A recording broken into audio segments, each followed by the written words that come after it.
네, 8월 25일 집하고 진행을 맡은 앵커 김종훈입니다.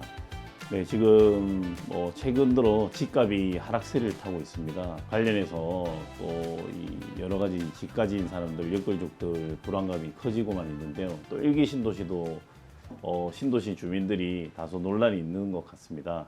네, 관련해서 오늘 김효선 NH농협은행 부동산 수석위원 모시고 한번 이야기 나눠보겠습니다. 네, 안녕하세요. 안녕하세요. 네. 예, 최근 매수 심리가 바닥을 치면서 그 연끌족 등 대출 금리가 부담스러운 계층이 좀 마음이 더 초조해지는 것 같습니다. 또 집값이 하락세를 탄다는 의견들이 분분한데 어떻게 될 것 같은가요? 네, 일단 8월 25일자로 기준금리가 또 네네네. 한 차례 올라서 네. 2.5%가 됐는데요. 네네. 전년도 7월만 하더라도 0.5%로 굉장히 저금리였는데 네, 그렇죠. 거의 1년 사이에 지금 2% 정도 올랐으니까 네, 굉장히 엄청 가파르게 올랐네요. 올랐죠. 네.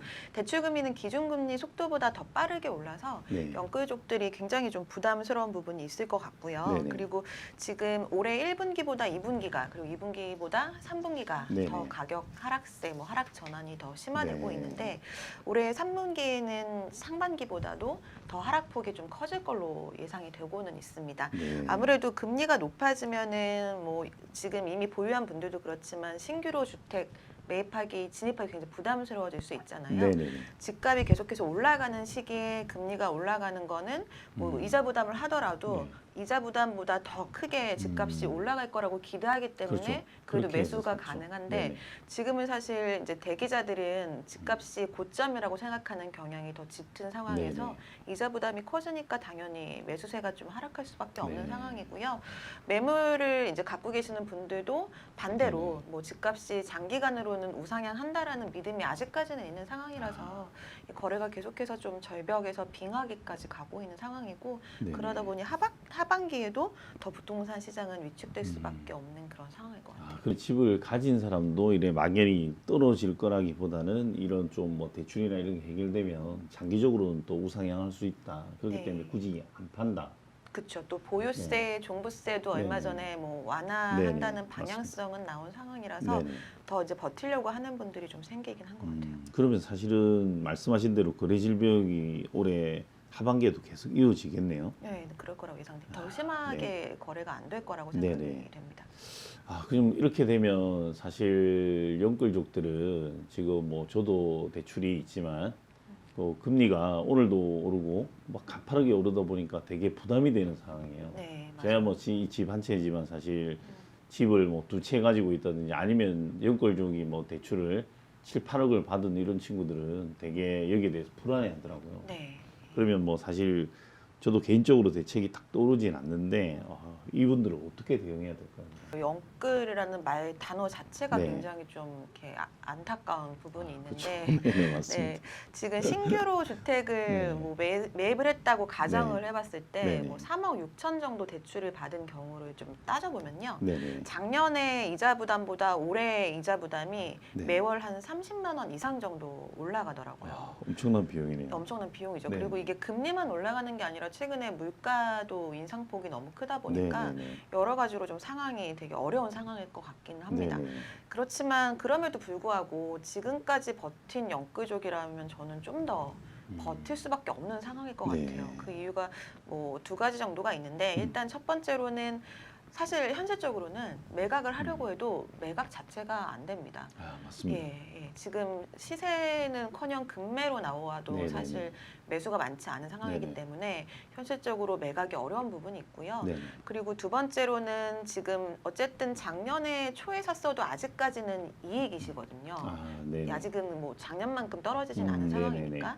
그런데 이게 지금 매각을 하기 전까지는 사실 미실현이잖아요. 그렇죠. 매각을 하는 순간 이게 실현이 되고 네네. 그리고 1년 사이에 지금 만약에 매각을 하게 되면은 양도세도 단기 보유가 돼서 네네. 70%를 세금으로 내야 되는 아깝죠. 상황이에요. 네. 네. 근데 이거를 좀 보유하고 2년 이상 계속 음. 보유하고 거주하시고 하면은 비과세가 가능한데 네네. 70%를 세금으로 네네. 내야 되기 때문에 이자 부담을 하는 게 지금까지는 그 음. 세금보다는 이익일 가능성이 네네네. 높거든요. 그렇죠. 그래서 일단은 어려우시겠지만 네.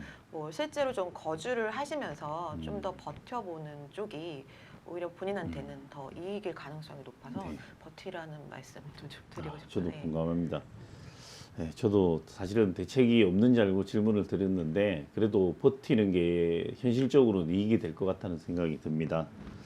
네, 또 집 구매가 힘들어서 사실은 이렇게 되다 보니까 전세를 얻고 싶은데 최근에 뭐 깡통 전세 사기 그 모녀 사건이라든지 또 뭐 한 명이 수백 채 들고 있는 사건들이 수사도 진행되고 있어서 집 사고 팔았던 분들이 뭐 수사 검찰 수사 받고 있다 이런 내용도 전해 들었습니다. 그러면 이 깡통 전세 때문에 월세가 실제로 제가 매물을 오늘 좀 찾아보니까 전세는 거의 안 보이고 월세가 훨씬 늘어났더라고요. 네. 그럼 앞으로 이렇게 그러면 깡통 전세를 떠나서도 월세가 대세를 이룰까요? 당분간은 그럴 가능성이 높다라고 좀 네. 봐요. 깡통 전세 얘기 먼저 좀 잠깐 드리면은 네네. 저도 작년에 깡통 전세가 의심되는 그런 상담들을 좀 많이 했었어요, 일시적으로. 근데 빌라에서 주로 깡통 전세가 좀 많이 일어나고 있잖아요. 네네네 맞습니다. 근데 이제 빌라 다가구 다세대 이런 주택들이 아파트보다 한 분기 정도는 더 좀 지연돼서 가격이 상승하고 이런 부분이 있는데 네네. 아파트 값이 많이 오르면 아파트를 뭐 이렇게 사거나 또 네네. 전세금도 부담이 될 수 있기 네네네. 때문에 그 이후에 이제 그 집장사 하시는 분들이 소위 이제 뭐 신축 빌라를 지어서 분양을 하게 되거든요. 근데 네네. 빌라 분양이 아파트보다는 좀 쉽지 않다 보니까 네네. 이제 전세가를 거의 분양가에 맞춰놓고 맞아요, 네, 맞아요. 맞춰놓고 그리고 나서 뭐 거의 돈 안 들이고 살 수 있게 한 다음에 분양을 네네. 하는 경우잖아요. 네네네. 근데 보통 보면은 거의 대부분 이자를 이제 본인들이 내주겠다고 얘기를 맞아요, 하면서 맞아요. 1년치 내주겠다 네. 이런 광고가 많더라고요. 네, 전입신고도 가능하고 네네네. 이자도 내주겠다라고 하는데 네네. 사실 이런 경우에는 의심을 해보셔야 됩니다. 너무 큰 당근이잖아요. 왜 그렇죠. 이자 부담을 해주겠어요? 그렇죠, 그렇죠. 그럴 때는 일단 의심해보시고 시세 같은 걸 네네네. 확인해보고 신중하게 접근을 네네. 하셔야 되고요.